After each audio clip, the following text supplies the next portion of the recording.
अस्सलाम वालेकुम CSS aspirants, welcome back to Pakistan officers academy. दोस्तों, हम part 4 general science and ability के अंदर जनरल साइंस के सेक्शन में बेसिक केमिस्ट्री स्टार्ट कर रहे हैं। अगर अगर आपने प्रीवियस लेक्चर नंबर 33 जो कि फिजिकल साइंस का था, जिसमें हमने light, sound waves and heat transfer study किया है, अगर आपने वो लेक्चर मिस किया है तो उसका लिंक डिस्क्रिप्शन में दिया गया है, ज़रूर देखें क्योंकि वो आपकी फाउंडेशन स्ट्रॉन्ग करता है। और आज का लेक्चर है बेसिक केमिस्ट्री, जिसमें हम स्टडी करेंगे atomic structure, chemical bonding, acids, basis, pH and everyday chemistry. ये टॉपिक सीएसएस एग्जाम्स के लिए बहुत ही इम्पोर्टेंट हैं और कॉन्सेप्चुअल क्लियरिटी के लिए भी एसेंशियल हैं। आज का लेक्चर पूरा समझने के बाद आप कॉन्फिडेंटली एटॉमिक स्ट्रक्चर, बॉन्डिंग और केमिकल रिएक्शंस के क्वेश्चन सोल्व कर पाएंगे। तो चलिए स्टार्ट करते हैं।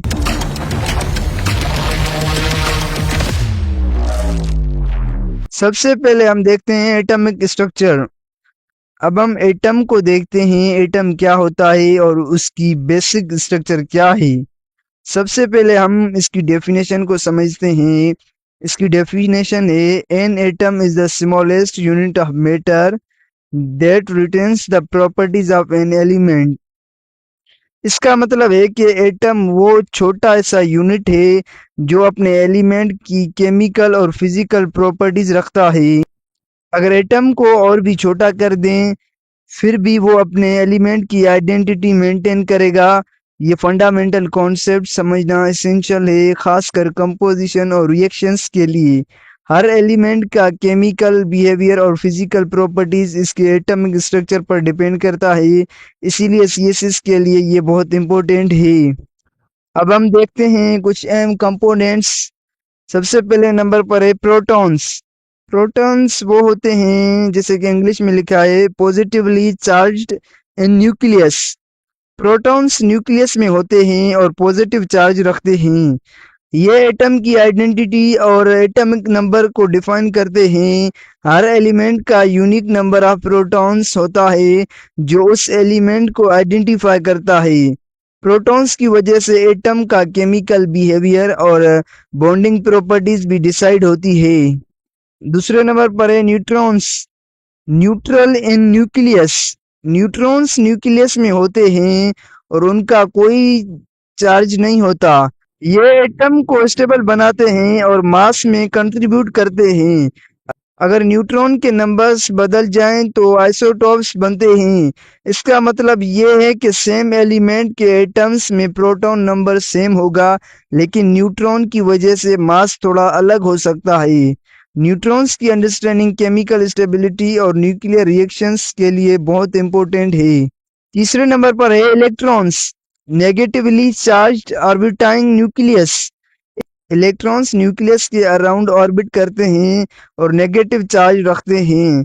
ये केमिकल बॉन्डिंग और रिएक्शंस में इंपॉर्टेंट रोल प्ले करते हैं। इलेक्ट्रॉन की अरेंजमेंट से एलिमेंट का केमिकल बिहेवियर और रिएक्टिविटी डिसाइड होती है। इलेक्ट्रॉन्स की पोजीशन और एनर्जी लेवल्स समझना केमिकल फार्मूलाज और रिएक्शंस को सोल्व करने में मदद करता है। तो हम आगे बढ़ते हैं और देखते हैं इंपॉर्टेंट कॉन्सेप्ट्स। पहले नंबर पर है atomic number is equal to number of protons. Atomic number से पता चलता है कि एटम में कितने प्रोटॉन्स हैं और ये एलिमेंट को अनइक्वली आइडेंटिफाई करता है। ये नंबर एलिमेंट की आइडेंटिटी और पीरियडिक टेबल में उसकी पोजीशन दोनों को डिफाइन करता है। दूसरे नंबर पर है mass number is equal to protons plus neutrons. Mass number से एटम का टोटल मास और आइसोटॉप्स समझने में मदद मिलती है। ये कॉन्सेप्ट केमिकल रिएक्शंस और न्यूक्लियर रिएक्शंस को समझने में ज़रूरी है। जैसे कि नीचे एग्जांपल दिया गया है, हाइड्रोजन एटम में एक प्रोटॉन है और 0 न्यूट्रॉन है और 1 इलेक्ट्रॉन होता है। ये सिंपलेस्ट एटम है और एटॉमिक थ्योरी को समझने में हेल्प करता है। हाइड्रोजन की सिंपलिसिटी और बेसिक स्ट्रक्चर को समझकर हम और कॉम्प्लेक्स एटम्स और मॉलिक्यूल्स को इजीली समझ सकते हैं। एटम एलिमेंट का सबसे छोटा यूनिट है प्रोटॉन्स, न्यूट्रॉन्स और एलिमेंट्स का रोल समझना और एटॉमिक या मास नंबर को डिफरेंशिएट करना सीएसएस के लिए बहुत ज़रूरी है। दोस्तों अब हम आगे बढ़ते हैं और दूसरे नंबर पर देखते हैं केमिकल बॉन्डिंग। अब हम केमिकल बॉन्डिंग को समझते हैं। बॉन्डिंग एटम्स को एक दूसरे से जोड़ती है और मॉलिक्यूल्स या कंपाउंड्स बनाती है। सबसे पहले हम इसकी डेफिनेशन को देखते हैं। इसकी डेफिनेशन है chemical bonding is the process by which atoms combine to form molecules और कंपाउंड्स। इसका मतलब है कि एटम्स अपनी आउटर इलेक्ट्रॉन्स का यूज करके एक स्टेबल स्ट्रक्चर्स बनाते हैं या प्रोसेस मॉलिक्यूल्स और कंपाउंड्स को क्रिएट करते हैं जो सबस्टांसेस के केमिकल और फिजिकल प्रॉपर्टीज को डिफाइन करते हैं। सीएसएस के लिए ये कॉन्सेप्ट इम्पोर्टेंट है, स्पेशली बॉन्डिंग और रिएक्शंस के क्वेश्चंस में। अब हम देखते हैं टाइप्स ऑफ बॉन्ड्स। पहली टाइप है ionic bond, electron transfers. Ionic bond में एक एटम इलेक्ट्रॉन ट्रांसफर करता है और दूसरा एटम इलेक्ट्रॉन गेन करता है। इससे पॉजिटिव और नेगेटिव आयंस बनते हैं जो इलेक्ट्रोस्टैटिक अट्रैक्शन से जुड़े होते हैं। जैसे टेबल सॉल्ट में सोडियम क्लोराइड में सोडियम इलेक्ट्रॉन लूज करता है और क्लोराइन इलेक्ट्रॉन गेन करता है। दूसरी टाइप है कोवेलेंट बॉन्ड, इलेक्ट्रॉन शेयरिंग, जैसे कि H2O। कोवेलेंट बॉन्ड में एटम्स इलेक्ट्रॉन शेयर करते हैं ताकि स्टेबल कॉन्फ़िगरेशन मिले। जैसे वाटर में ऑक्सीजन और हाइड्रोजन अपने इलेक्ट्रॉन शेयर करते हैं। ये बॉन्ड स्ट्रॉन्ग और स्टेबल मॉलिक्यूल्स क्रिएट करता है। तीसरी बॉन्ड है metallic bond, delocalised electrons, metals like copper, iron. Metallic bond में इलेक्ट्रॉन्स फ्रीली मूव करते हैं और मेटल्स में कंडक्टिविटी और मॉलेबिलिटी प्रोवाइड करते हैं। मेटल्स जैसे कॉपर और आयरन में ये बॉन्ड होता है। अगर हम सिंपली समझें तो बॉन्डिंग डिसाइड करती है कि सबस्टेंस की केमिकल और फिजिकल प्रॉपर्टीज क्या होंगी, जैसे मेल्टिंग पॉइंट, हार्डनेस, सोलेबिलिटी और रिएक्टिविटी। ये समझना सीएसएस के कॉन्सेप्चुअल और मल्टीपल चॉइस क्वेश्चंस में मार्क्स के लिए ज़रूरी है। केमिकल बॉन्डिंग एटम्स को जोड़ता है और मॉलिक्यूल्स या कंपाउंड्स बनाता है। आयनिक, कोवेलेंट और मेटालिक बॉन्ड्स प्रॉपर्टीज और रिएक्टिविटी को डिफाइन करते हैं। कॉन्सेप्ट समझना मार्क्स और प्रैक्टिकल अंडरस्टैंडिंग के लिए बहुत इंपॉर्टेंट है। दोस्तों अब हम आगे बढ़ते हैं और देखते हैं एसिड्स, बेसिस एंड पीएच। अब हम एसिड्स, बेसिस और पीएच को समझते हैं। ये केमिकल सब्सटेंसेस के फंडामेंटल कॉन्सेप्ट हैं और सीएसएस के लिए कॉन्सेप्चुअल क्लैरिटी बहुत ज़रूरी है। सबसे पहले हम इनकी डेफिनेशंस को देखते हैं। एसिड की डेफिनेशन है substance that donates H plus ions, जैसे हाइड्रोक्लोरिक एसिड वो सब्सटेंस है जो वाटर में डिसॉल्व होने पर हाइड्रोजन आयंस प्लस रिलीज करता है। ये सब्सटेंस टेस्ट में खट्टा हो सकता है और केमिकल रिएक्शंस में प्रोटॉन डोनर का काम करता है, जैसे लेमन जूस या हाइड्रोक्लोरिक एसिड।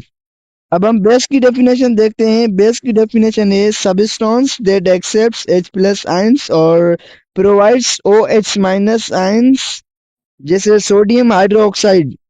बेस वो सब्सटेंस है जो H प्लस आयंस एक्सेप्ट करता है या hydro oxide ions OH minus provide करता है।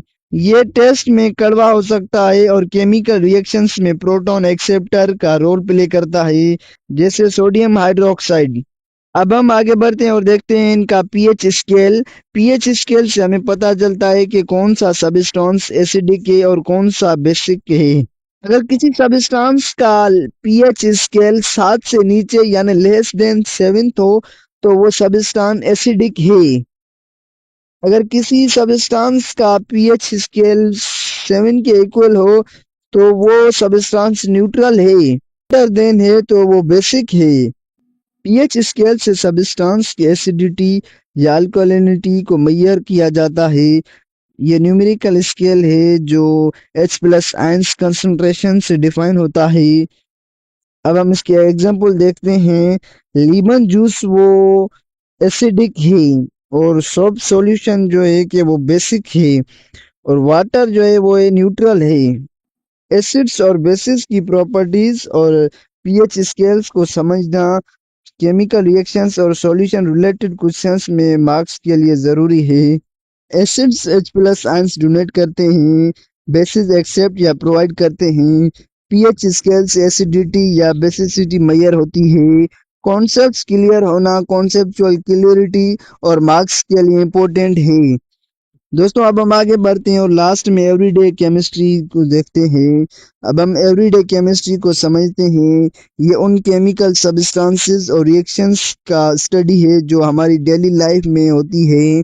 सबसे पहले हम इसकी डेफिनेशन को समझते हैं। डेफिनेशन है everyday chemistry refers to chemical substances and reactions in daily life.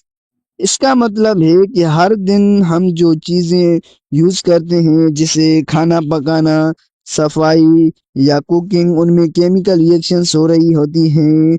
ये हमारी अंडरस्टैंडिंग को इम्प्रूव करता है और सीएसएस के कॉन्सेप्चुअल क्वेश्चंस में हेल्प करता है। अब हम कुछ एग्जांपल्स देखते हैं। पहला एग्जांपल है baking soda plus vinegar arrow produce carbon dioxide gas. जब बेकिंग सोडा और विनेगर मिक्स होते हैं तो कार्बन डाइऑक्साइड गैस बनती है। ये एक सिंपल और विजुअल केमिकल रिएक्शन का एग्जांपल है। दूसरा एग्जांपल है कुकिंग ऑयल हीटिंग एरोकेमिकल चेंजेस। जब कुकिंग ऑयल हीट होता है तो उसके मॉलिक्यूल्स में केमिकल चेंजेस आते हैं, जैसे स्मोक पॉइंट के नियर डिकम्पोजिशन।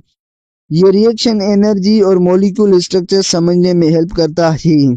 तीसरा एग्जांपल है क्लीनिंग एजेंट्स और chemical properties exploited. Soap detergents और other cleaning agents chemical reactions के जरिए बैट और ग्रीस मूव करते हैं।